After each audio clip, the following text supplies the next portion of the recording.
Salut à tous, très heureux de vous retrouver sur le plateau de Gym Tonic après cette trêve internationale et la première titularisation en bleu de Jean-Claire Todibo. Eh bien, nous allons évoquer tout ça dans cette émission en compagnie de nos experts de la rédaction des sports de Nice Matin avec William Ambersé. Salut Will. Salut Mika, bonjour à tous. Romain Laronche. Salut Romain. Salut Mika. Et il ne peut plus nous quitter. François Partul est encore avec nous. Salut François. Salut Mika. Allez, notre invité cette semaine a gardé les buts de l'OGC Nice, bien sûr, mais aussi celle du Paris Saint-Germain. C'est d'actualité. Il compte 4 sélections en équipe de France et se fait très rare dans les médias. C'est pour ça qu'on est très heureux d'avoir avec nous sur ce plateau Lionel Letizy. Salut Lionel. Salut, bonjour à tous. Merci beaucoup d'être là. Entraîneur des gardiens de l'Académie, dorénavant, sous les couleurs de l'OGC Nice. On va passer en revue ta riche carrière, en particulier avec François en fin d'émission dans le Souviens-toi. Allez, au sommaire également de ce Gymto, nous reviendrons sur la prise de parole de Florent Ghisolfi, c'était dans les colonnes de Nice Matin, en début de semaine. Nous aurons un entretien avec Romain Perrault, l'une des dernières recrues des Rouges et Noirs, et puis nous ferons un focus sur Terem Moffi, son rôle dans le système de Francesco Farioli, sans oublier le pour-contre, la compo probable et le cadeau de la semaine en fin d'émission. On attaque donc cette émission avec ce qui a fait l'actu, on le disait, de l'OGC Nice cette semaine. Messieurs, première sélection, première titularisation de Jean-Claire Todibo en équipe de France. Il l'a dit lui-même, Will, une première au goût amer.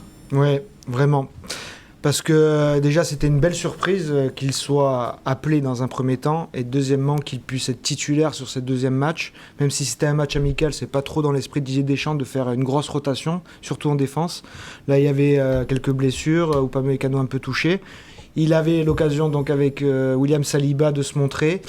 Dans l'ensemble, il fait plutôt un bon match. Il est même meilleur que William Saliba sur l'ensemble du match. Et puis finalement, à la fin, il fait cette erreur de relance qui coûte un but, qui fait tâche et qui tronque complètement la lecture de son match. On va regarder les stats justement de Jean-Claire Todibo sur ce match contre l'Allemagne. Donc, première sélection en équipe de France, 76 ballons touchés, 92% de passes réussies, 4 passes longues sur 8. On sait que c'est le point qu'il faut améliorer, une interception, un tacle et 5 duels sur 10. Lionel, est-ce que ça gâche un petit peu malgré tout sa première, cette passe loupée qui amène le deuxième but allemand?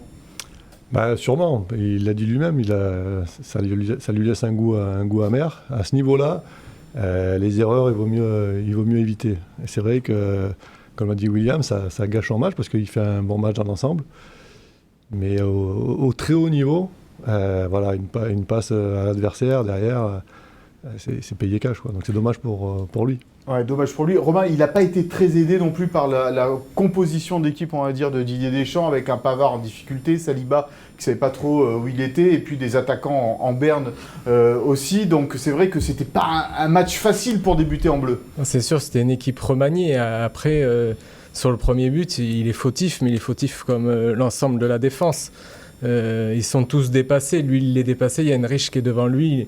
Il est pris de vitesse et il y a la passe décisive directe pour Müller derrière. Mais là-dedans, je pense que la responsabilité est partagée. Ce qui est terrible, c'est le deuxième but. Je me suis amusé à calculer. Il y a 7 secondes entre sa passe manquée et le but de Leroy Sané. Donc au très haut niveau, même dans la moitié de terrain adverse, une erreur comme ça, tu la payes cash. Alors que pourtant, il fait une bonne interception, une bonne intervention sur Fritz à un moment donné du match qui aurait pu rendre... Il a été très mal noté, on va dire ça comme ça aussi, Jean-Claire Todibo, par nos confrères de la presse écrite. Oui, parce que franchement, c'est cette erreur finale, parce que ça change déjà la physionomie de la partie, parce qu'à 1-0, tu te dis que l'équipe de France peut toujours revenir et égaliser. Et là, à 5 minutes de la fin, tu fais une erreur, ça coûte le 2-0, même si tu reviens derrière, le match est perdu. Donc c'est une erreur qui coûte la défaite. Donc forcément, il prend 3 à côté de Saliba qui prend 4, je crois, alors que selon moi, c'était au moins l'inverse. Mais c'est sévère, François, 3 pour Todibo dans cette rencontre à cause d'une véritable erreur. Ouais, c'est une note à la parisienne, évidemment, c'est sévère. Oui, c'est sévère.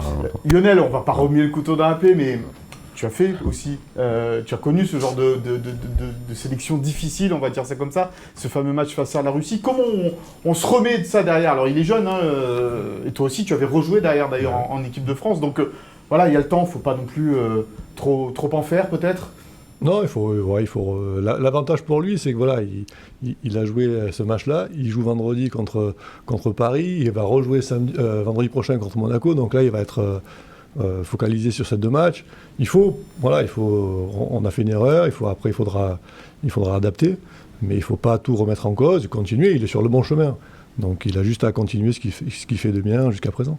Sans manquer de respect bien sûr à l'OGC Nice, mais la limite c'est aussi peut-être pour ça, le très haut niveau, ça demande peut-être de jouer des matchs de Ligue des Champions, ça demande de jouer peut-être des rencontres de Coupe d'Europe pendant une bonne partie de la saison pour vraiment se confronter à cette exigence de concentration peut-être, Will. Mais je pense que justement là il a touché du doigt. Il a vu une seule erreur de relance dans le match, ça fait but derrière au très haut niveau. Donc il a touché du doigt, ça va faire partie de son apprentissage. Ça reste encore un joueur de 23 ans avec encore une grosse marge de progression. Donc je pense que dans son parcours, et je l'espère pour lui, ça sera qu'une erreur qui le fera progresser. Parce qu'il y a encore du temps, évidemment, pour Jean-Claire Todibo. Mais voilà, on voulait revenir sur cette première sélection en bleu, malgré tout, pour le joueur niçois. Il y avait d'autres internationaux cette semaine du côté de l'OGC Nice. On va regarder un petit peu le bilan de ces matchs, en particulier avec l'équipe d'Algérie, où il y avait 3 joueurs sélectionnés, Youssef Attal, Hicham Boudaoui et Badreddine Bouanani. Comment ça s'est passé pour eux Will, c'était Youssef Attal qui a joué tout un match, le deuxième en particulier, c'est de bon augure peut-être pour lui physiquement. C'est ça, ce qui est bon signe, c'est que Youssef Attal enchaîne les matchs, là il a encore enchaîné 90 minutes, donc ça c'est une très bonne chose pour lui. Bouanani a joué 90 minutes, pas 90, mais il a été titulaire sur le premier match de l'Algérie. Il s'est pas mis beaucoup en valeur, mais au moins c'est du temps de jeu. Et Boudaoui a très peu joué. Donc finalement, je me rappelle qu'il y avait Belmadi qui faisait la leçon sur l'OGC Nice et l'utilisation de Boudaoui qui n'était pas à son rôle. Je vois que lui, il l'utilise pas du tout. Donc bon. Faut dire qu'il n'a pas beaucoup joué non plus, Hicham. Il joue un peu moins, mais je pense que le coach Farioli n'a pas encore saisi toute l'immensité de son talent. Et je pense qu'on est amené à avoir Boudaoui plus souvent sur le reste de la saison. Même sur le match contre Strasbourg, il était titulaire. Hicham Boudaoui, il remplaçait un Kefren Turam blessé. cette trêve internationale, Lionel, comment on la gère quand on est joueur, quand on part dans sa sélection, quand on revient en club, surtout quand il y a un nouveau projet qui se monte, des copains qui se sont entraînés un petit peu sans toi pour avoir les automatismes. Est-ce que c'est facile de revenir après derrière ? Oui, c'est facile. Quand on part en sélection, de toute manière, c'est toujours une bonne chose. On est toujours amené à faire des matchs de haut niveau. Et puis quand on revient, il faut toujours une journée tranquille pour reprendre un petit peu le rythme. Et puis après, on reprend le quotidien, on s'entraîne la veille du match, on joue le match d'après. Et généralement, ça se passe bien. Ça a travaillé cette semaine, Will, l'entraînement avec ceux qui étaient là dans le système de Francesco Farioli? Ouais, c'est ce qu'a dit Morgan Sanson, ils ont beaucoup travaillé, il y avait des choses à améliorer dans le jeu, c'est ce qu'ils se sont attachés à faire, et puis en plus avec 2 belles affiches à venir, il y avait des choses à répéter, des failles à exploiter et à décortiquer chez le PSG, donc la semaine a été importante pour ça. Allez, on parlera évidemment de ce match contre le Paris Saint-Germain vendredi. Oui. Juste pour le bilan des internationaux, il y a aussi Youssouf Ndaye Chimier qui a joué, et mauvaise nouvelle pour lui, bonne nouvelle pour l'OGC Nice, il ne sera pas qualifié pour la CAN. D'accord. Son pays a perdu 3-0 contre le Cameroun. Donc, le vainqueur était qualifié. Voilà, donc le Burundi est passé à côté. Donc Youssouf restera à l'OGC Nice pendant la CAN. A priori, oui, tout ira bien pour Youssouf à ce moment-là. En revanche, pour les autres internationaux, Marcin Bulka, lui, n'a pas eu de temps de jeu avec l'équipe de Pologne. Ce qui n'est pas surprenant, c'est quand même Szczesny, le numéro 1 avec l'équipe de Pologne. Donc c'est déjà bien d'être convoqué. C'est déjà un super message pour Marcin, qui reste encore lui aussi un jeune gardien. Et il y a de très bons gardiens en Pologne aussi. C'est une nation qui est fournie à ce poste-là. Donc voir Marcin rentrer dans la concurrence, c'est encore positif pour lui et encore une fois pour l'OGC Nice. Et il y a toujours eu de toute façon de très bons gardiens à l'OGC Nice, n'est-ce pas Lionel ? Il paraît. Et beaucoup d'internationaux également. Allez, l'événement aussi cette semaine dans les colonnes de Nice Matin, c'était l'interview que tu as réalisée, Will, de Florent Ghisolfi, qui nous fait un petit peu le bilan de cet été encore un peu agité du côté de l'OGC Nice, avec en particulier son bilan du mercato. On va voir la décla de Florent Ghisolfi, le directeur sportif du gym. On a installé de la stabilité dans l'effectif en conservant tous nos joueurs majeurs et apporté de la maturité avec le recrutement de 3 éléments qui ont entre 26 et 29 ans. Romain, j'ai envie de te poser la question. Le fait d'avoir gardé Todibo et Thuram, pour toi, tu fais rentrer ça dans la colonne recrutement de l'OGC Nice cette saison, ou en tous les cas, mercato réussi, voilà, même si on ne va pas dévoiler le pour-contre. Hein. Pour moi, c'est mon argument principal pour tout à l'heure. C'est le mercato, il est réussi parce que tu as réussi à conserver tes 2 meilleurs joueurs, ce qui n'arrivait pas avant à Nice. Ouais, plutôt dans un team Ghisolfi, donc du coup, pour toi, tu es plutôt d'accord, mais on en reparlera tout à l'heure. Évidemment, dans le pour-contre, il est satisfait de son mercato, Florent Ghisolfi. Il aurait pu faire mieux, il le sait aussi. Voilà, c'est ce qu'il dit. Le club a été plus dans la réaction que dans l'anticipation, vraiment. Mais c'est un peu le contexte qui fait ça. Il y avait beaucoup de départs à négocier, surtout. Il y avait une masse salariale à réduire. Donc, finalement, la satisfaction aussi, c'était que tous les joueurs ciblés acceptaient de venir. Ça ne s'est pas fait pour pas mal d'entre eux, pour diverses raisons. En particulier. Avec Nouri, Lucas Digne, mais voilà, c'était ça sa satisfaction, c'est que des garçons comme Lucas Digne, qui est quand même un international, étaient prêts à rejoindre l'OGC Nice. Donc c'est que le club reste attractif, même sans Coupe d'Europe. Le projet, de l'extérieur, reste quelque chose qui donne envie. Et on entendra celui qui est venu à la place, entre guillemets, de Lucas Digne, Romain Perrault, tout à l'heure, dans une interview qu'il t'a accordée en compagnie de Philippe Bertini. C'était la semaine dernière du côté du centre d'entraînement de l'OGC Nice. Avant cela, on va voir un autre extrait des déclarations de Florent Ghisolfi dans Nice Matin. Là, ça concerne le projet. Un petit peu, le projet Neos. Je ne peux pas me cacher, je n'étais pas venu pour ce projet. Le cap a changé et 2 options s'offraient à moi, me protéger et me plaindre partout que ce n'était pas le projet vendu, ou me retrousser les manches et rester positif. En gros, c'était soit je me barrais, soit je restais, je mettais les mains dans le cambouis. C'est un peu ça qu'il voulait dire. C'est clairement ça. Ouais. C'est clairement ça. C'est bien de ne pas le cacher. Il est D'un franc. côté, c'était difficile de ne pas le cacher, peut-être. Je pense qu'il y en a d'autres qui auraient manié un peu plus la langue de bois que ça en disant non, c'est super, je suis d'accord avec 100% avec ce qu'on me demande. Lui, voilà, il le dit parce qu'il avait quitté quand même le RC Lens pour venir à l'OGC Nice et il se retrouve à faire ce qu'il devait faire à Lens à l'époque. Donc c'est un peu dommage, il pensait franchir un palier même dans son expérience professionnelle, il est revenu un peu en arrière, il le fait pour le club, il le fait aussi parce que le club le paye pour ça, mais il a au moins la franchise de dire que lui le premier, il avait été déçu par ce revirement de cap. On dit souvent, François, un président ne devrait pas dire ça, c'est l'expression à la mode. Un directeur sportif se doit d'être honnête sur ces sujets-là aussi. Oui, bien sûr. Bien sûr, être honnête sur tous les sujets, et je crois que le bilan de ce début de saison donne quand même raison à Ghisolfi, quoi. Hein. Nice est invaincu, Nice avance et Nice progresse. Moi, c'est mon sentiment, donc je pense que cette équipe, elle est plutôt bien construite cette année. Plutôt bien construite, et ça va nous donner l'occasion, du coup, tu as raison, François, de passer au pour-contre.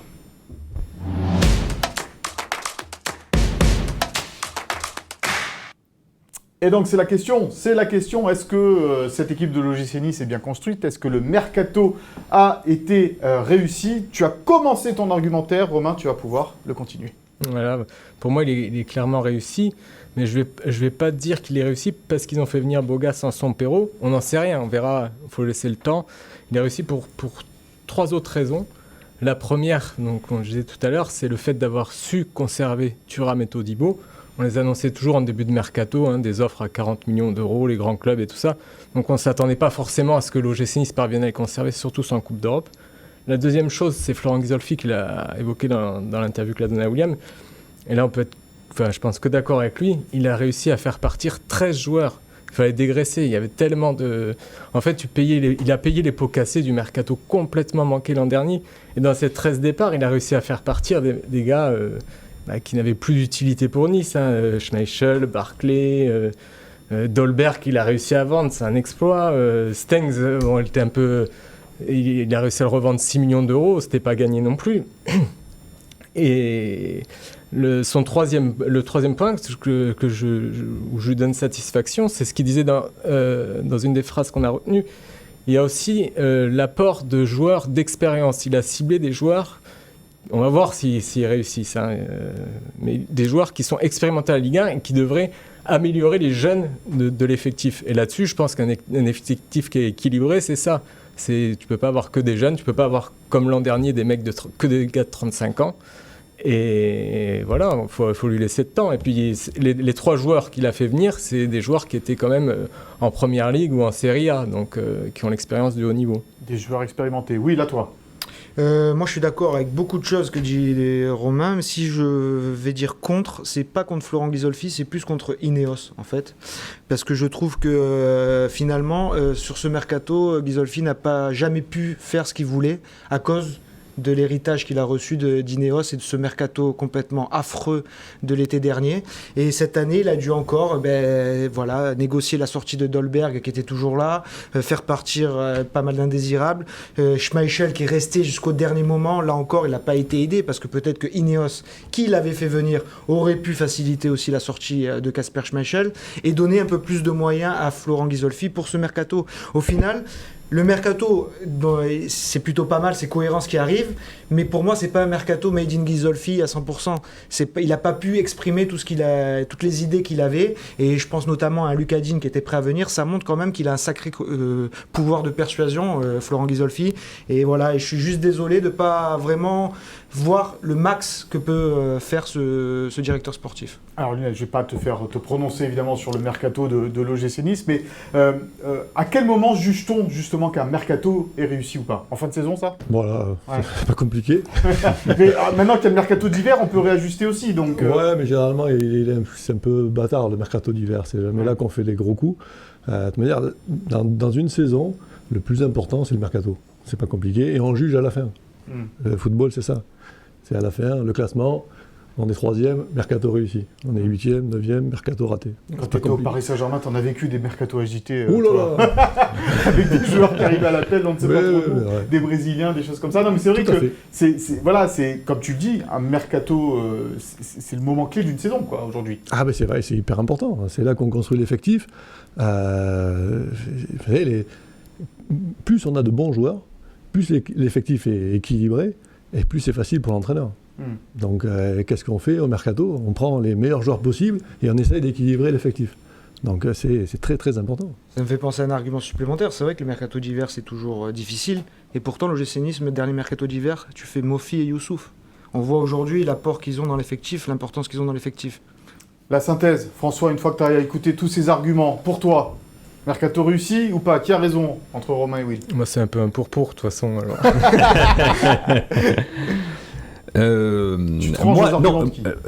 Moi je dis mercato réussi depuis le but de Mofi contre Strasbourg. Voilà, j'ai craqué sur le deuxième but. Ce petit extérieur du gauche, là, je veux dire, voilà, c'était un garçon qui cristallisait les critiques. Oui, enfin, mais il n'est pas arrivé cette année, il arrive en janvier. Est-ce qu'il a les pieds carrés, est-ce que truc, machin, alors que là, il a marqué un but exceptionnel, quoi. Puissance, accélération, il arrive dans le gardien, petite pichenette du gauche extérieur, petit filet. Je comprends ce que tu dis. Ça veut dire que notre lecture aurait été différente si Nice n'avait pas battu Strasbourg. C'est ça, Will, peut-être? Oui, bien sûr. Forcément, que les résultats changent tout. On était morose après 3 matchs parce que c'était 3 matchs nuls. Ça gagne une fois, après ça devient pas magnifique, mais ça concrétise un petit peu le point positif qu'on voyait dans le jeu. C'est plus facile de dire maintenant que oui, il y a des choses positives dans le jeu quand tu as enfin pris 3 points et que finalement aussi tu es à 2 points du podium après 4 journées. 2 points du podium après 4 journées. Ouais. Et oui, on va voir le classement tout à l'heure. Allez, c'est l'heure de l'indiscret.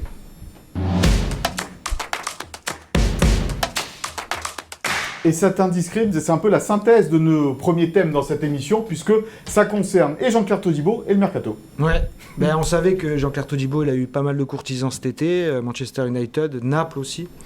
Et puis surtout, en fait, le mercato de l'Arabie Saoudite s'est terminé le 7 septembre dernier. Et la dernière journée du mercato a été très très animée. L'Arabie Saoudite a voulu à tout prix rapatrier Jean-Claire Todibo. Donc l'OGC Nice a fermé la porte, mais il a fallu batailler parce qu'ils étaient insistants, nos amis d'Arabie Saoudite. Et Florent Ghisolfi... Vous avez des arguments financiers, tu veux dire? Énorme. Pour lui et pour le club? Énorme. Tu peux dire combien? Non, non, parce que j'ai pas l'idée. T'as pas les chiffres. Mais pour l'idée de salaire, plus ou moins, c'est quelque chose que personne ne peut lui proposer en Europe. Et donc, c'était tendu, mais voilà, l'OGC Nice n'a jamais ouvert la porte à un départ. Et Jean-Claire est resté fidèle à sa Jean-Claire était en équipe de France en plus à ce moment-là, donc il avait autre chose à penser. D'accord. Tu aurais joué, toi, en Arabie Saoudite avec tous les ponts d'or qu'ils font aujourd'hui? Tu t'es posé la question déjà, Lionel. Tu avais fait un seul club étranger, c'est Glasgow Rangers. Ouais, pas longtemps. Hein. Ouais, pas longtemps. 7 mois, je suis revenu. Ouais. Non, c'est compliqué comme. C'est compliqué comme débat parce que je peux comprendre un joueur, quand on a des propositions financières énormes, ça fasse réfléchir, ça fasse partir des joueurs en Arabie Saoudite. Je préfère que les joueurs partent plutôt en fin de carrière, plutôt que ou au début de leur carrière ou en pleine force de l'âge. Mais moi, je ne peux pas juger quelqu'un qui va là-bas parce que, vu les sommes engagées, à la fin de la carrière, il vous reste les souvenirs, le palmarès et les finances. Ouais, c'est vrai. C'est important. Non, mais c'est important, effectivement. Mais un Neymar qui part, par exemple, dans la force de l'âge, dans la force de sa carrière, dans ce championnat-là, c'est au moins une interrogation. Neymar, il n'est plus dans la force de l'âge. Pour moi. Hein. Pour toi? Voilà, ouais. Pour lui, c'est le bon moment de partir en Arabie Saoudite. Ouais, c'était pour lui le bon moment. Un qui n'est pas parti en Arabie Saoudite, mais qui est revenu en France, eh bien, c'est Romain Perraud, l'arrière-gauche de l'OGC Nice. Tu l'as rencontré la semaine dernière, oui, en compagnie de Philippe Bertignier, et on va donc avoir les meilleurs moments de cet entretien.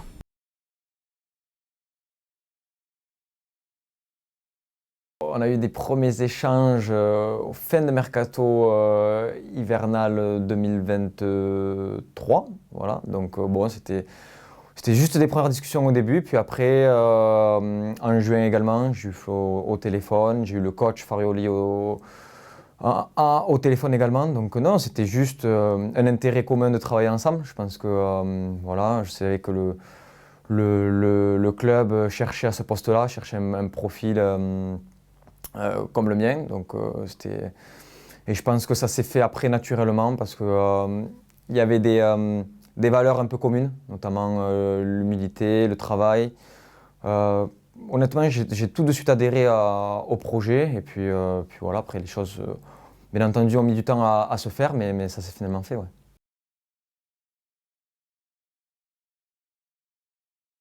Je suis prêté pour 1 an, mais je vais tout faire pour rester le plus longtemps possible. Ce que je vais faire, moi, c'est tout donner, voilà, essayer de faire ce que j'ai fait dans mes précédents clubs, c'est-à-dire me battre comme toujours. Et puis j'ai vraiment envie de montrer aux supporters niçois que je vais tout faire pour ce maillot, que je vais apporter de l'énergie, apporter mon profil. Et je pense que voilà, je suis impatient que la saison continue, quoi.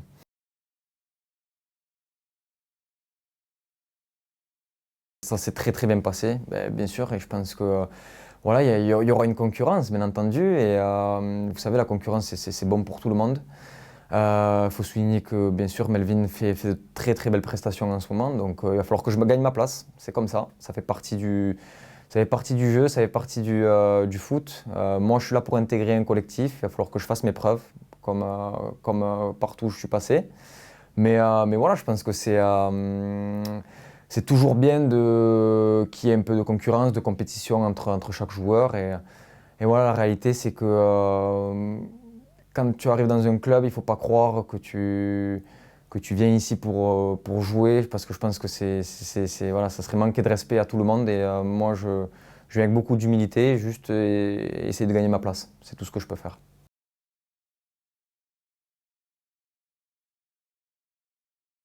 Qu'est-ce que je peux ramener? Je vais ramener, je pense, l'intensité, je pense la répétition des efforts, mon énergie, puis aussi la rigueur, parce que c'est vrai qu'en Angleterre, voilà, c'est beaucoup de travail. Donc c'est ce que je vais mettre en œuvre ici, c'est-à-dire que je vais tout donner à l'entraînement, partout, en match. Et la culture, un peu la mentalité anglaise, ça m'a vraiment plu, ouais.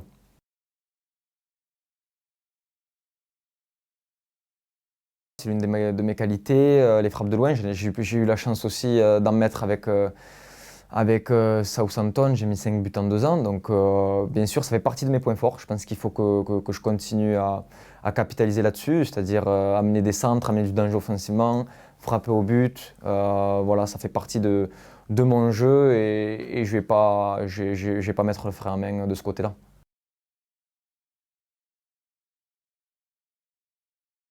À mon avis, ce sont les 2 meilleures équipes du championnat qui arrivent, donc sur les 2 prochains matchs. Donc ça va être 2 sacrés tests pour nous, pour savoir où on en est, pour savoir si on peut être compétitif face à ce type d'équipe. Mais je pense que voilà, il faut être ambitieux. On a validé tout le travail du coach face à Strasbourg. Donc voilà, on sait que ces équipes sont peut-être au-dessus de nous, mais nous, on n'a rien à leur envier. Il va falloir les regarder droit dans les yeux. Voilà donc cet entretien de Romain Peauro réalisé par William Imbersé et Philippe Bertini. Lionel, c'est toujours bien de revoir un joueur formé au club, revenir dans son club formateur, surtout après avoir joué en Première Ligue, avoir acquis beaucoup d'expérience, avoir fait des belles choses là-bas, parce que ça va être un atout considérable pour l'OGC Nice cette saison. Ah bah oui, il a bien mené son début de carrière, en tout cas Romain. Il a fait vraiment de bonnes choses de partout où il est passé. Et là, avec Bard et lui, je pense que côté gauche, quand même, le club est plutôt en sécurité, quoi. Il y a enfin de la concurrence à ce poste-là. Ouais, c'est une bonne chose. On le disait déjà l'année dernière. Melvin Bard, s'il n'a peut-être pas été poussé un peu derrière lui, c'est que on voit la différence cette année, quoi. Dès le début de saison, il savait qu'il allait avoir un latéral gauche qui allait arriver, et on le sent beaucoup plus concerné, on le sent meilleur. Donc la concurrence, quand elle est bonne, ça crée une émulation et c'est positif pour toute l'équipe. C'est un joueur qui te convient, qui te plaît, Romain Peauro, c'est costaud, voilà. Déjà, c'est bien parce qu'il a un attachement réel au club, mais après, je vais être honnête, les matchs de Southampton, je les regarde jamais. Donc, tu as tort. Je ne sais pas. En tout cas, il ramène son expérience. Voilà, c'est ça. Puis à gauche, il y a une place à gagner, clairement. Donc oui, s'il a joué en Première Ligue, je pense que rapidement, il va être titulaire. Place derrière à gauche. On verra la compo probable de PSG Nice tout à l'heure. On verra si, il a mis Romain Peauro titulaire côté gauche ou pas. Allez, c'est l'heure du Zap Gym. Cette semaine, l'actualité de l'OGC Nice suivie par les caméras d'OGC Nice TV. Bonne rentrée à tous. Issa Nissa.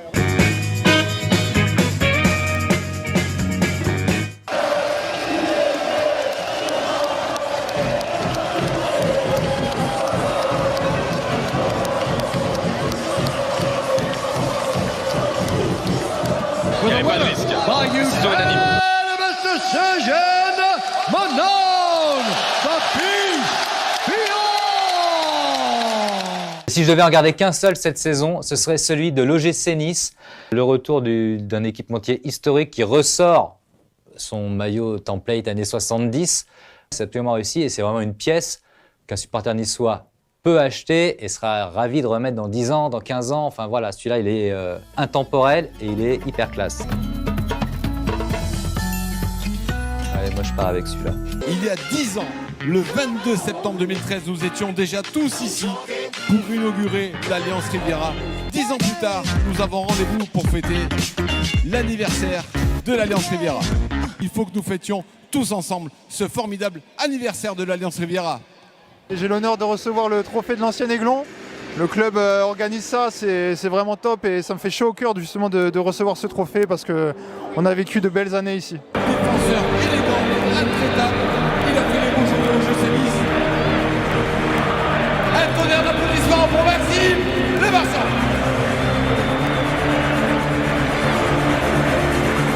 On a vécu de super moments ici dans cette enceinte et j'en garde que de bons souvenirs et je pense tout le temps à vous. Issa Nissa pour Maxime le Marchand, mesdames, messieurs.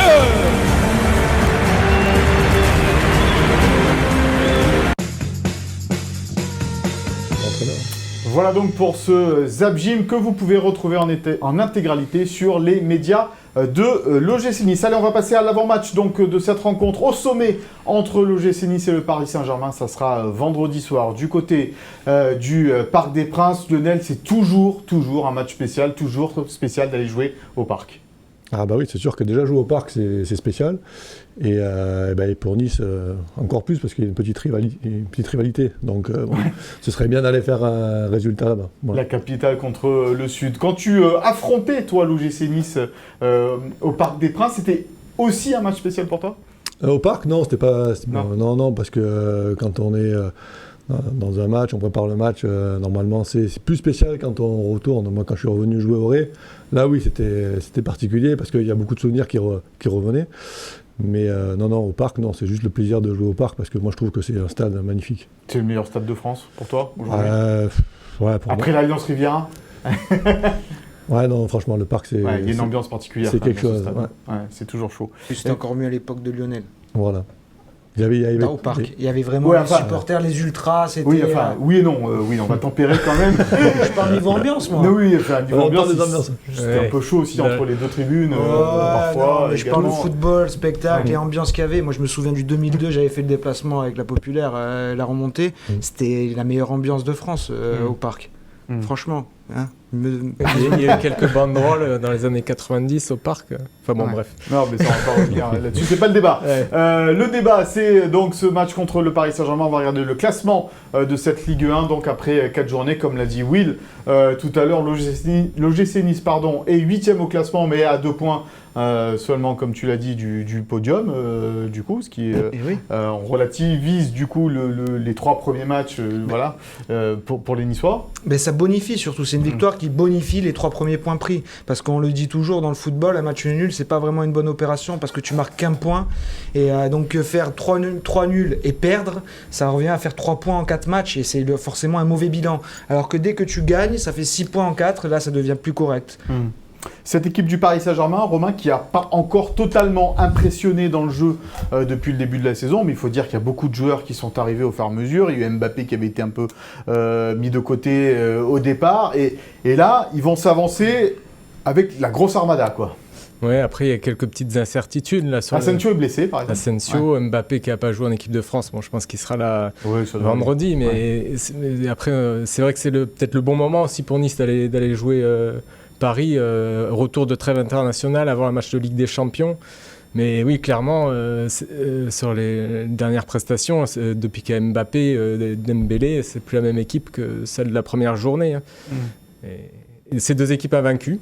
Oui, c'est vrai. Ça fait un petit choc en plus. Le choc des invaincus entre le Paris Saint-Germain et Nice. Lionel, tant qu'il y aura Kylian Mbappé dans cette équipe, ça va être très compliqué pour les adversaires à chaque fois d'essayer au moins de prendre des points au Parc des Princes, à l'extérieur peut-être un peu moins, mais au Parc des Princes en tous les cas. Ah oui, ça restera compliqué, encore plus cette année je pense, parce qu'ils ont un peu changé leur fusil d'épaule, ils ont construit une équipe solide, avec des grosses individualités devant, donc là il va falloir se lever tôt pour faire des résultats là-bas. Ouais. Avec en particulier un milieu de terrain qui nous impressionne depuis le début de saison, c'est Ugarte. À la récupération, Verratti, ciao, ça y est, merci, au revoir. Il sera peut-être célébré d'ailleurs face à Nice, mais vite fait. Par contre, lui costaud. Ugarte, il fait très forte impression depuis le début de saison, mais lui fait partie comme Marquinhos aussi des garçons qui ont été joués au bout du monde pendant cette trêve internationale, qui ont joué mardi, qui sont rentrés de déplacement, qu'il faut encaisser. Et puis derrière, Paris aussi, c'est Ligue des Champions contre Dortmund et le Classico contre l'OM. Donc sur la série de 3 matchs, je pense que si les Parisiens ils en prennent un peu plus à la légère que les autres, ça sera celui-là. C'est pas une équipe qui prend les adversaires à la légère, normalement, le Paris Saint-Germain, Lionel. J'ai l'impression que ça a changé à ce niveau-là. Peut-être l'année dernière, mais cette année, j'ai l'impression que non. Donc c'est pour ça que Nice avec Luis Enrique, ça doit... Il va falloir faire vraiment un gros match. Il va falloir faire un gros match au Parc. On va écouter d'ailleurs à ce propos le milieu de terrain de l'OGC Nice, Morgan Sanson, c'était en conférence de presse tout à l'heure. Bien sûr, en plus on l'a vu sur leur dernier match, c'est une équipe qui adore avoir la possession. Donc quand on va là-bas, on sait qu'on va devoir courir un petit peu, plus que les autres matchs. Mais c'est dans nos valeurs qu'on a montré ces derniers matchs, ces dernières semaines. Du courage, l'abnégation, et ça va être la même chose demain pour le match. Nous aussi on a des armes, nous aussi on aime bien avoir le ballon, donc je pense que ça va être un match plaisant pour tout le monde. Mais nous, en tout cas, on y va pour prendre les 3 points. Voilà, prendre les 3 points, essayer de prendre les 3 points au Parc des Princes. Il y a évidemment de l'ambition du côté de Morgan Sanson. François, il disait essayer de tenir le ballon. Est-ce qu'on arrive à tenir le ballon face à une équipe qui a 72% de possession depuis le début de la saison ?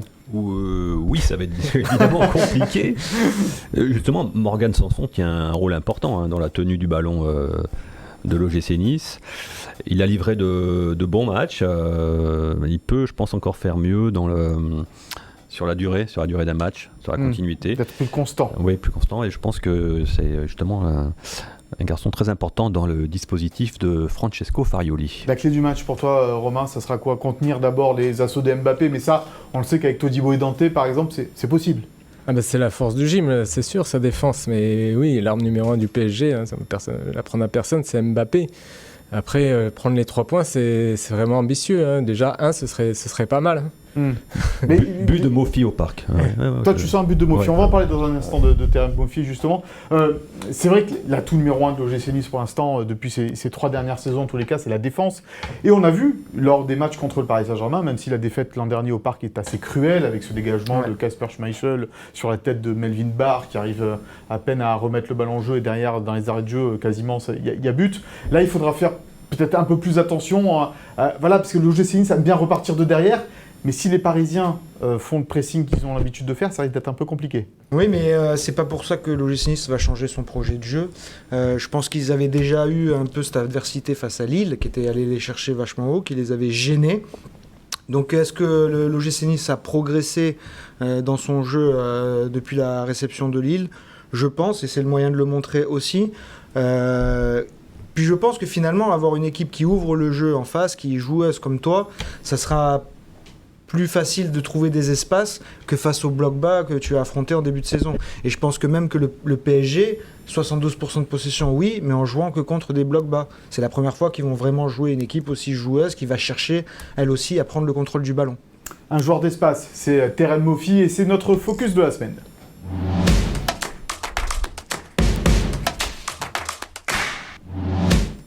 Et on va évoquer la place de Terem Mofi dans le système mis en place par Francesco Farioli. Parce que depuis le début de la saison, messieurs, on entend ici et là, oui, Mofi, il n'est pas fait pour le système de jeu de Farioli, cette conservation du ballon, ce jeu un peu lent au départ, il a besoin d'espace. D'ailleurs, contre Strasbourg, ces occasions viennent dans des séquences où il a eu de l'espace. Donc, Will, on est allé te poser la question au coach. Raconte-nous un peu avant qu'on l'écoute, parce que Farioli, lui, il croit en Terem Mofi dans son système. Oui, parce que c'est pas la première fois qu'on lui pose la question. Non. Ça fait déjà plusieurs semaines que les journalistes s'inquiètent de la compatibilité. Aux grandes dames de Damien Reich. Il ne supporte plus les questions sur Terem Mofi.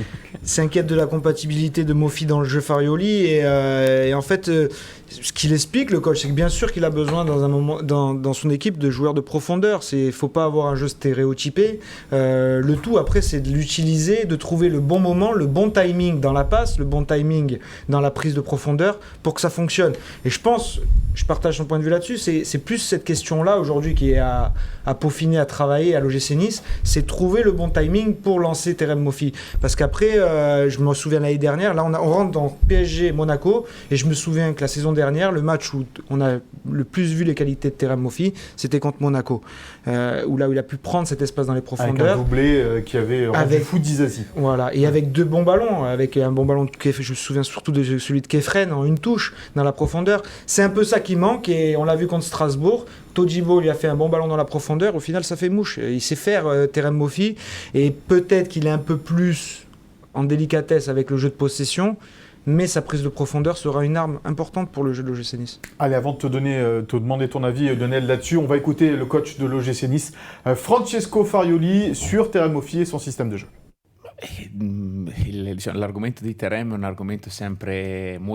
La question de Terem est toujours un sujet assez chaud depuis le début. La question est-ce qu'il est adaptable à mon style de jeu? Et je continue de répéter que oui, c'est un joueur important pour nous, sur un type de match comme demain notamment, mais également il devient important aussi contre des équipes plus fermées défensivement. Il a cette capacité à identifier les moments dans le match où il peut prendre la profondeur. Si on analyse le match de Strasbourg, il a eu énormément de moments de terrain fermé autour de lui, et il a su voir quand prendre la profondeur au moment où on faisait sortir l'adversaire pour pouvoir exprimer ses qualités. Donc demain, il aura encore plus d'opportunités du fait du profil de l'adversaire. Et après, la différence, ce sera à nous de savoir arriver dans les bonnes conditions pour pouvoir attaquer la profondeur. Ce sera la clé du match, selon moi. Riuscire ad attaccare la profondità, e questo sarà, credo, uno degli argomenti chiave della partita di domani.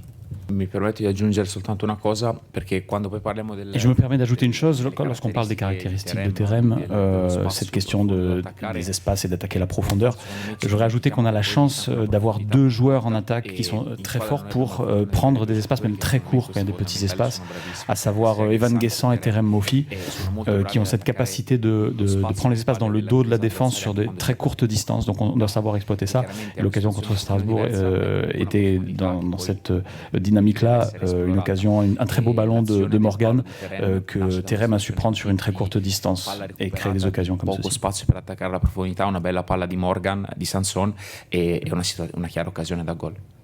Voilà, donc Francesco Farioli, attaquer la profondeur, Lionel, c'est vrai que contre le Paris Saint-Germain, il risque d'y avoir un petit peu plus d'espace que lors des 4 rencontres précédentes. Par contre, là où il va falloir être très efficace, parce qu'il n'y aura peut-être pas 4 ou 5 occasions dans la rencontre pour Terem Moffi. Ah non, c'est sûr, il peut se retrouver dans une position plus favorable pour lui, parce que c'est vraiment un joueur de profondeur. Et après, il est à droit devant le but, donc c'est vrai que la moindre occasion, il faudra la concrétiser. Parce qu'on ne sait pas combien il y en aura d'occasions. On va regarder les stats de Terem Moffi depuis le début de cette saison 2023-2024 avec un but, une passe décisive, 53 passes, 8 tirs seulement en 4 rencontres. C'est pour ça qu'on peut commencer peut-être à se poser cette question-là de Farioli dans le système romain, de Moffi dans le système Farioli, parce que 8 tirs pour un attaquant en 4 matchs, c'est pas beaucoup. Je pense que cette question, on va se la poser toute la saison, en fait. Mais Moffi, il ne changera pas son jeu. En 3 matchs, pardon. Voilà. En 3 matchs, oui. C'est pas raison. Il n'a pas joué à Lorient. Ouais. En 3 matchs. Mais il a pour lui que c'est un vrai buteur. Il a marqué 18 buts l'an passé. Et tout le temps où il marquera des buts, même si ce n'est pas le joueur le plus fin techniquement, il aura sa place. Et c'est bien pour ça qu'il est content de l'avoir, Farioli. Puis qui tu mets à la place de Moffi en numéro 9 qui c'est Evan Guessant, qui est le remplaçant officiel aujourd'hui de... C'est mieux que... Il est plus compatible. Tu me poses une question, je te réponds. Plus compatible que Moffi. Je pense que effectivement, c'est pas forcément ça aurait peut-être pas être son premier choix, lui au coach, mais il est bien content d'avoir un vrai buteur capable de mettre une quinzaine de buts dans la saison. Et puis ce qui va être important aussi, François, peut-être, ça va être l'apport des 2 joueurs sur le côté. Gaëtan Laborde sur mon côté droit. On verra tout à l'heure ou Boga ou Diop côté gauche. Il faut que ces joueurs-là aussi puissent lui donner le ballon dans les bonnes conditions. Oui, tout à fait. Et on verra si Nice arrive à avoir un peu d'oxygène, quoi. Si Nice n'est pas cantonné à défendre et arrive à jouer un peu plus haut, justement pour que des garçons comme Boga et Diop puissent s'exprimer. On a vu Diop très bon contre Lyon, un peu moins en évidence contre Strasbourg. Et c'est un garçon, ça peut être un match fait pour lui, ça, au Parc des Princes. On pensait que la complémentarité, Will, entre Terem Moffi et Laborde était assez évidente. Et on se rend compte que, voilà, dans ce nouveau système, il faut un peu recommencer tout ça, quoi. Oui, parce qu'au-delà de la complicité entre les deux, il y a aussi un Laborde qui joue plus sur un côté que précédemment. C'est une volonté de système de jeu aussi différente par rapport à ce qui se faisait avant. Donc il y a des automatismes à trouver. Et moi je trouve que Moffi, dans sa stat des 8 frappes, ça me choque pas, parce ce qui me choque plus, c'est de me demander combien de fois vraiment il a eu une situation de frappe. Combien de fois ses coéquipiers l'ont mis. À Strasbourg, il y a une vraie occasion de but contre Strasbourg. Et après derrière, il en met une deuxième. Oui. Donc au final, le ratio est plutôt correct, 50%. Sur d'autres matchs, il n'en a pas eu du tout. Lille, il a eu un bon ballon dans la profondeur, il fait passe D pour Laborde au final. Donc je trouve qu'il est plutôt efficace avec le peu de ballons qu'il touche, le peu de bonnes situations devant le but. Et je répète encore une fois, je trouve que c'est plus l'OGC Nice qui doit trouver le moyen de mettre Moffi dans les bonnes conditions, plutôt que Moffi s'inquiéter de comment s'adapter au jeu de Farioli. Allez, ça c'est dit, on va passer à la compo probable. C'est très joli. Et Will, tu vas me rejoindre donc pour cette compo probable en faisant attention de ne pas passer ici. Voilà, il est passé devant, c'est pas grave. Mais tout va bien. On va afficher cette compo probable de l'OGC Nice face au Paris Saint-Germain. Ça va arriver dans un instant. Bon, il n'y aura pas de surprise dans les buts. Normalement, ça sera bien... Salvatore Sirigu. On en parlera tout à l'heure de Salvatore Sirigu. Non, Marcin Bulka, donc il va continuer, qui fait plutôt même un bon début de saison. Pour lui aussi, ça sera un bon test. Il va sûrement être beaucoup plus sollicité que sur les 4 premières journées. Puisqu'il faut le rappeler, il a fait 1,5 arrêts Donc depuis le début, il y a vraiment un sauvetage. Donc ça veut dire pas qu'il beaucoup. il est jamais sollicité en fait. Ouais. Il est bien protégé par sa défense. Sa défense qui sera donc Sa défense qui devrait être toujours la même. Donc Attal côté droit, Todibo Dante, donc c'est la charnière intouchable, et Melvin Bard qui devrait continuer parce que contre le PSG, tu seras beaucoup plus amené probablement à défendre qu'à attaquer. Et aujourd'hui, Melvin donne satisfaction, fait un bon début de saison. La cohérence fait que dans un match comme ça, il continuerait sur le flanc gauche. Milieu de terrain, pareil, pas de changement majeur, parce que Youssouf devrait être sentinelle avec Sanson et Kefren qui récupérerait sa place puisqu'il était touché contre Strasbourg. Et les 3 de devant, on devrait enfin retrouver la titularisation de Jérémy Boga sur le côté gauche, qui ça serait seulement sa 2e au bout de 5 matchs, puisqu'il avait été titulaire que contre Lille et sorti rapidement. Et donc Mofi en pointe et Laborde encore sur le côté droit. Voilà donc pour cette compro probable de l'OGC Nice face au Paris Saint-Germain. Et la météo. François, il n'est pas encore sur la météo, par contre il peut nous faire le petit lance-micro là. Quel talent. Lionel, c'est une belle composition d'équipe évidemment du côté de l'OGC Nice, c'est une compo probable pour l'instant, c'est une composition qui a les moyens pour toi de faire douter un petit peu cette équipe du Paris Saint-Germain? Ah oui, bien sûr, il y a une belle équipe. Là, il y a de quoi, il y a de quoi faire un résultat, les faire douter, et il faut surtout jouer sa chance à fond. Faut pas les regarder. Pas avoir de regrets quoi. Non, faut pas les regarder jouer. Souvent on va au parc, on est un peu impressionné, c'est Paris, tout ça. Non, il faut y aller, il faut leur montrer qu'on est venu là pour faire un résultat. Pour toi aujourd'hui, Mbappé, Kolo Muani et Dembélé, c'est plus fort ou moins fort que Messi, Neymar, Mbappé? C'est différent. C'est différent. On se pose beaucoup la question depuis le départ des deux. Ouais, c'est différent. Par rapport à l'équipe qu'a construit Paris cette année, je pense qu'ils vont être plus forts que l'année dernière. Voilà. Ouais, pour toi, c'est plus quoi, complet? C'est plus collectif. Ils ont pris des joueurs qui courent. Ils ont pris, vous avez parlé tout à l'heure du milieu de terrain, mais il y a le défenseur, c'est un vrai défenseur, le défenseur qui est arrivé de l'Inter de Milan. Skriniar. Voilà, ils ont monté une équipe compétitive et ils vont être durs à battre. Et je pense qu'ils vont être meilleurs que l'année dernière. Qu'est-ce que tu retiens, toi, de ces années au Paris Saint-Germain? 2 titres, déjà, 3 même avec la Coupe Intertoto, 2 Coupes de France et la Coupe Intertoto. La Coupe Intertoto, il faut la gagner, la Coupe Intertoto. Vous avez une coupe avec la Coupe Intertoto? Non, même pas. Non, tu chantes un peu dans le bus, mais... Qu'est-ce que tu retiens de ces années-là, toi, Lionel? Tu as joué au Paris Saint-Germain entre 2000 et 2006, 196 matchs quand même, sous les couleurs du Paris Saint-Germain. Eh ouais, ça remonte un petit peu, mais non, c'est un club qui marque à vie, en fait. C'est très dur. Vraiment, c'est particulier. Et une pression énorme. Énorme. On ne s'en rend pas compte quand on est à l'extérieur, on s'en rend mieux compte quand on est à l'intérieur. C'est une pression vraiment quotidienne. Par contre, voilà, maintenant avec le recul, je garde que des bons souvenirs. Et c'est un club qui marque. Voilà, moi, j'ai vraiment 2 clubs qui m'ont marqué. C'est Paris et Nice. Voilà, même si j'ai fait 4 ans à Metz où je me suis régalé. Oui, parce que tu arrives en provenance du FC Metz quand tu re-signes au Paris Saint-Germain. C'est ça, vraiment. Mais Paris et Nice, c'est vraiment les 2 clubs, on va dire, phares de ma carrière. En plus, tu joues dans un Paris Saint-Germain qui n'est pas de la meilleure époque, on va dire ça aussi à ce moment-là. Ça n'a plus rien à voir avec aujourd'hui. Et ce qu'il y avait aussi avant avec les Wea, Ginola. Exactement, maintenant, parce que c'était un pari qui gagnait. Ouais. Nous, on était un pari qui gagnait un peu moins. Ouais. D'accord, donc on était plus dans le négatif que dans le positif. Et à vivre au quotidien, il faut être costaud. Ouais. Le joueur le plus fort que tu joué, avec qui tu as joué au Paris Saint-Germain? On va dire Ronaldinho. Bah oui, voilà. Évidemment. Voilà. Sans surprise. Sans surprise. C'est un sacré bonhomme, Ronaldinho. Dans un vestiaire, ça devait être quelque chose. Non, mais il était jeune à l'époque, il débutait, on l'a découvert en Europe. C'était un joueur, c'était phénoménal. Ouais. Avec ses sorties, ses choses. Non, mais surtout, moi je retiens sur le terrain, surtout c'est un joueur, c'est le premier joueur vraiment que j'ai rencontré qui était capable de gagner un match tout seul. Et ça, j'en ai pas rencontré beaucoup. Et à l'entraînement, il était aussi... Tout ce qui était avec ballon, ça allait. Dès qu'il fallait courir un peu, c'était moins bien. Mais avec le ballon, c'était un génie. Un génie. Ouais. Et dans cette équipe du Paris Saint-Germain, tu étais avec Jérôme, qu'à un moment donné, Jérôme Alonso. Vous avez vu, tu nous en parleras un petit peu tout à l'heure, François, évidemment, mais c'est fou cette carrière que vous avez eue un petit peu en parallèle tous les deux. Ouais, on est formés à Nice. Donc nous, on a fait toute notre formation à Nice. Après, moi, j'ai commencé à jouer en pro. Lui, il a fait son chemin à Marseille, à Saint-Etienne. Et moi à Metz. Après, je me suis retrouvé à Paris. Et puis lui, il est arrivé. Et puis moi, je suis resté 6 ans à Paris. Je crois qu'on a fait 5 ans ensemble. Mais voilà, on a bien rigolé. J'imagine. L'histoire qui se retrouve à Paris, mais tu nous en parleras évidemment tout à l'heure, François, dans le Souviens-toi de cette amitié, rivalité entre guillemets, parce que vous étiez numéro 1, numéro 2 aussi à chaque fois, l'un et l'autre, entre Jérôme Alonso et Lionel Letizia. On passe au cadeau de la semaine.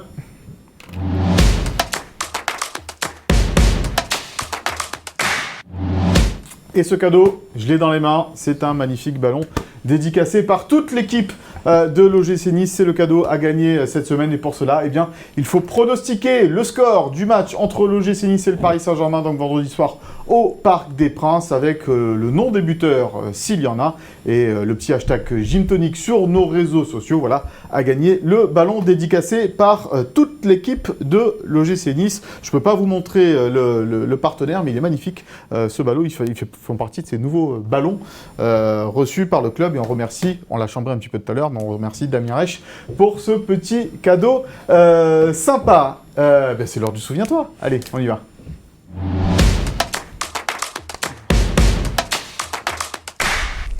Et c'est toi qui t'y colle, parce que la légende, elle n'est pas là cette semaine. La légende est absente. La légende est absente, on l'embrasse. Sur l'embrassant de la légende. Oui.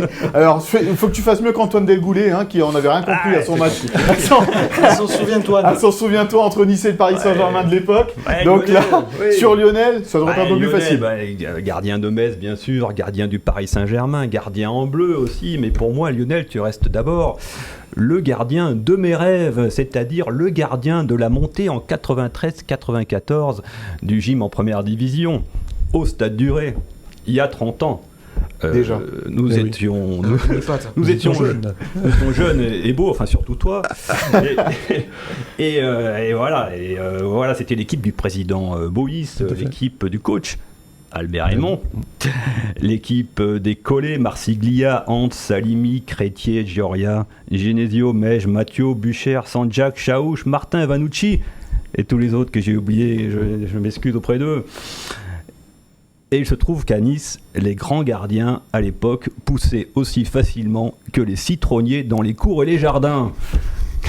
C'est pourquoi en 93-94, Lionel, ta doublure au gym se nommait donc Jérôme Alonso. Ton ami le J, de Portier convié à un grand avenir. Deux garçons amis dans la vie. Tu me compterais toujours restés amis d'ailleurs. Oui, bien sûr. Mais qui finalement, sur le terrain, dans le style, se ressemblaient pas du tout à... Lionel et Jérôme, c'était un peu, je dirais, l'eau et le feu. D'un côté, le gardien rassurant, serein, académique. Toi, Lionel. Et l'autre, Jérôme, le gardien un peu foufou, avec des coupes un peu excentriques, les maillots manches courtes à la Olmeta, les sorties pas trop calculées. Or, le destin a voulu donc que tous les deux, Lionel et Jérôme, vous vous retrouviez ensemble un peu plus tard, sous la tunique du PSG, à la conquête des coupes et de l'Europe. 145 matchs en Ligue 1 pour toi, Lionel, entre 2000 et 2006. Dans la capitale, 71 matchs pour Jérôme, 2001-2008. Voilà comment nos deux Nissards furent chargés de veiller aux cages sous les voûtes d'une tour Eiffel parée de rouge et noir. J'exagère un peu, je m'enflamme. Mais ceci n'était qu'un début, car Lionel, tu as eu l'exquise idée de revenir au gym en 2007 pour jouer, certes, mais surtout pour épauler le nouveau phénomène des cages niçoises, repéré par l'immense Dominique Baratelli sur les terrains du CEDAC de Cimier, un certain Hugo Lloris. La boucle était bouclée, Lionel, et de quelle façon? Et je ne sais pas par quel miracle de transmission de relais, eh bien, la classe qui était la tienne sur les terrains est devenue aussi la marque de notre Hugo national, champion du monde, capitaine et héros des Bleus à jamais. Lionel Letizia, 2 L pour tes initiales, 2 L aussi pour Lloris, et 2 grands gardiens niçois que l'ère des sommets n'a jamais changé, toujours resté simple, abordable et sympathique. Magnifique. Bravo. Bravo François. Merci François. T'as mis la barre très haut. T'as fait honneur à la légende. Bravo le choix. Et c'est vrai, donc tu es là lors de l'éclosion effectivement du Lloris. Tu étais revenu au club à l'OGC Nice. Tu as senti tout de suite quand tu l'as revu, évidemment il était encore avec les jeunes, mais à ce moment-là tu sentais quelque chose vraiment chez lui de différent? Non, mais là, quand je suis revenu, il jouait déjà. Ouais. Moi, je rentré de Glasgow. Ouais. Et sur le terrain, de manière, des phénomènes comme ça, il faut être aveugle pour pas les voir. Donc de suite, on repère les qualités d'Hugo.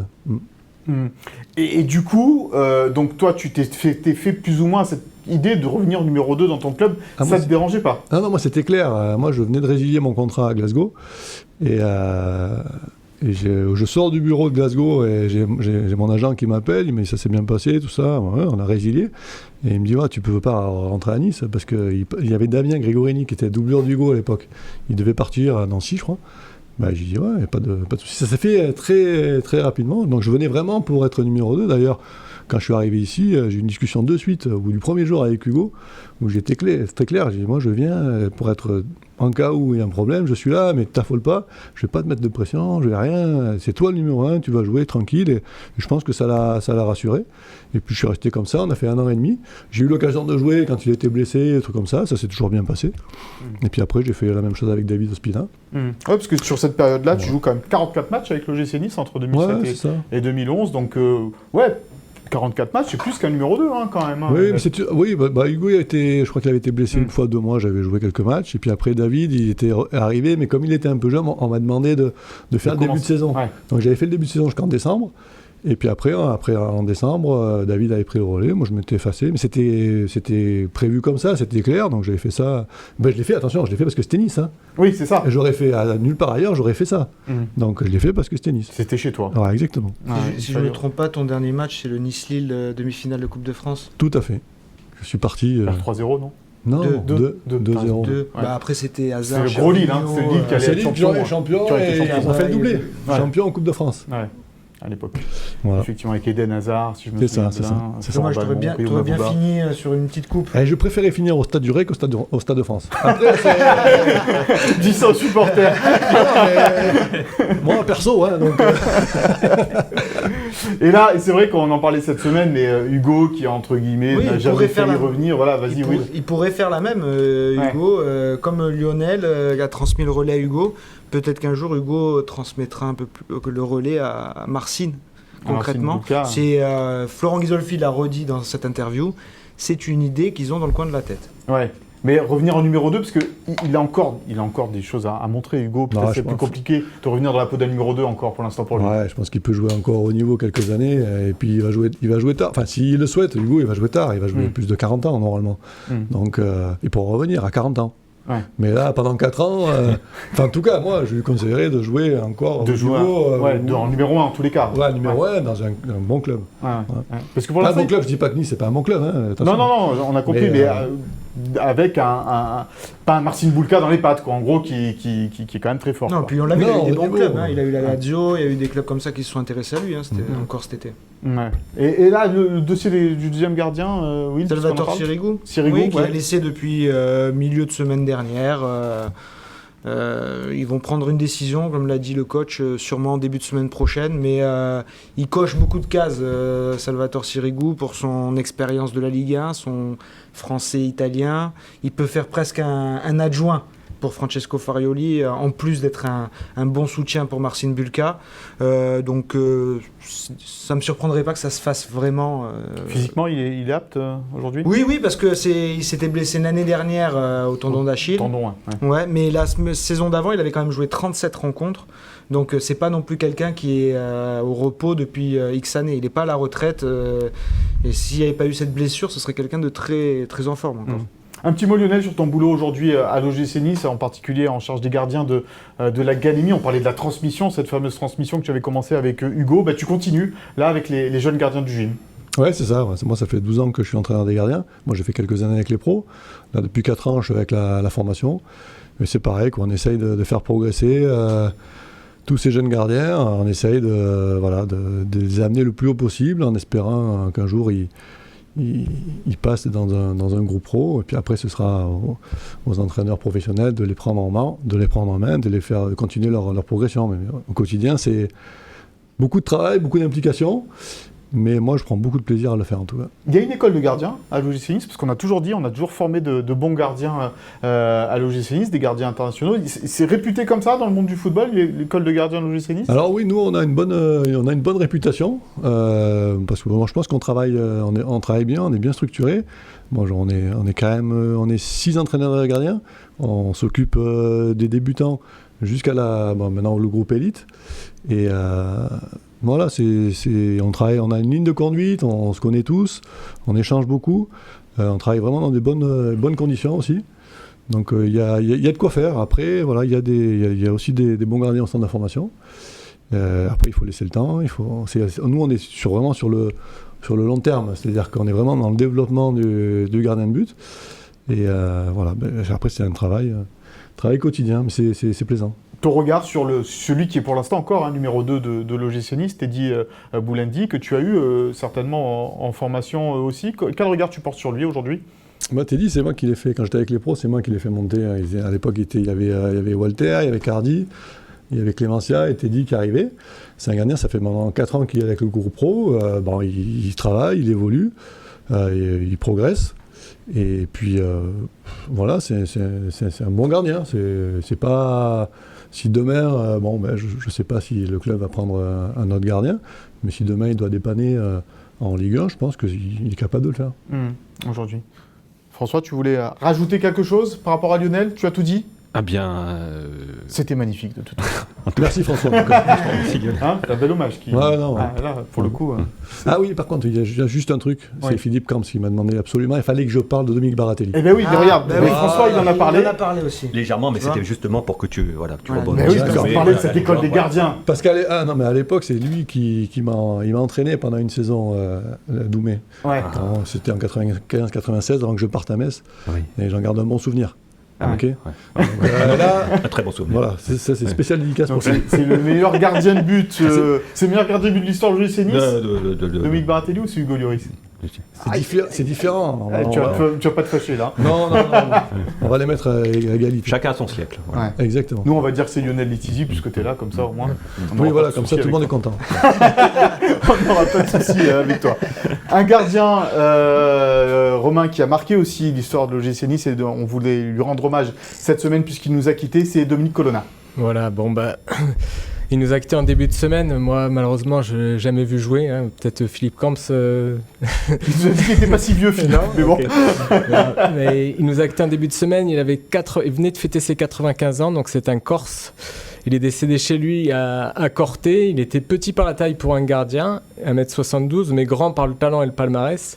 Il a eu 4 titres de champion de France, 1 avec le Gym et 3 avec Reims. Et il a participé à la finale de la Ligue des Champions de Reims contre le Real Madrid en 59, ils avaient perdu 2-0. Il faisait aussi partie de l'aventure de France 58, la première équipe de France qui est allée en Coupe du Monde jusqu'en demi-finale. Il n'a pas joué à la Coupe du Monde 58. Il avait refusé de participer à une séance de tir au but pour savoir qui était le meilleur entre lui et Claude Abès. Il avait refusé de se plier à cet exercice. Donc Albert Batteux avait choisi Claude Abès pour finir le mondial. Peut-être que le cours de cette Coupe du Monde aurait été changé.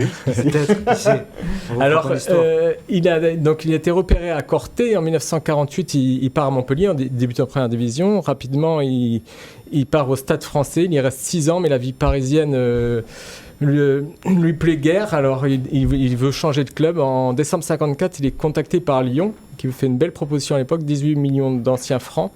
Mais il se présente là-bas avec 42 fièvres. Les médecins craignent qu'il ait une leucémie.